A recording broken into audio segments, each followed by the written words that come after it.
So when the tomatoes start to vine out and die out and things like that, but then you still see some green like this, I'm gonna show you how to save those step by step.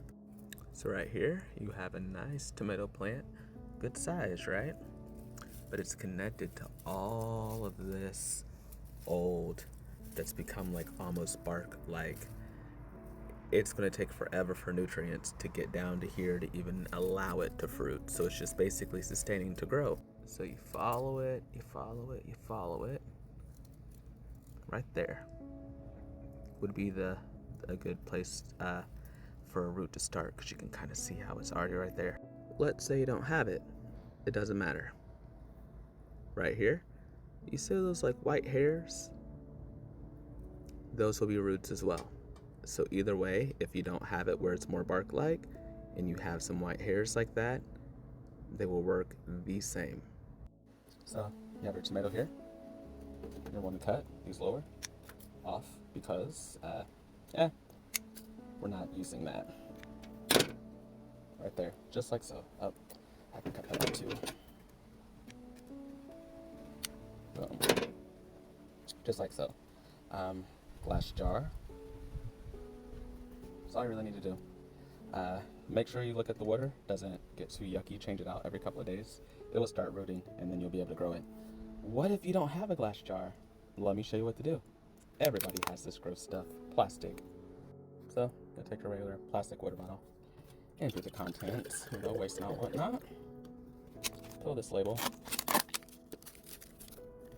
I'm gonna cut right here where the ridges are. Very, very carefully. Like that.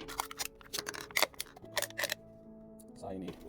Trim it up a little bit if you're extra like me, because you'll want it even, truth be told. There you go. You're replacing the top in it. Now that becomes a funnel. You fill that back up with water.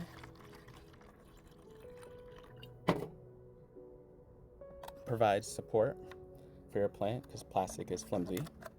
But then, you're just setting that, and there you go. So even if you don't have glass and you have this stuff around, you can still do the same thing for the low.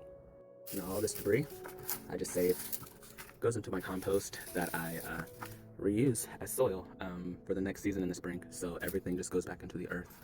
You need this matter anyway when you're building your flower beds, just a good equal of a system. So that is what I do. So like this is about 3 feet worth of just vining that the plant would have had to send resources to the very end to even get, and this isn't even at the root. So that's why when they just kind of vine like that, they just grow. So then now that it's getting fall, I can plant all over again because this is zone 10, which I can basically grow all year round. I have a jump start to tomatoes. So with these, truth be told, you can just plant this in the ground and it would still sprout, I guarantee. Just how the way that it's set, and that would, right there. Easy, guaranteed producing fruit, like naturally and for free, if you know what you're doing.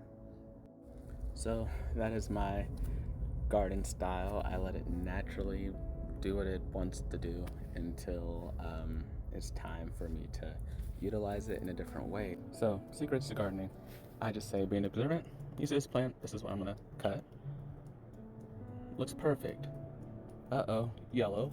That means there's trouble. Clearly dead. That shows you that's where you need to cut. You'll have a perfectly fine plant. That acted as a above ground vine to make 2 new plant offshoots off that one. So snip it right there. Boom. So the key here is timing. I'm doing this today. This is, the 1st of September. In about 2 weeks, which will now be closer to October, these will be rooted and I'll be able to, do what I need to do with them. But, it's just timing. Timing and knowing when to do stuff are keys that you have to master. But once you get that down, it's all smooth sailing from there. And as you see, there are roots for the tomatoes, and it's just that simple. The plant gets to live on. So there you have it. That is the method that I do to keep my tomatoes growing all year round. You should try it.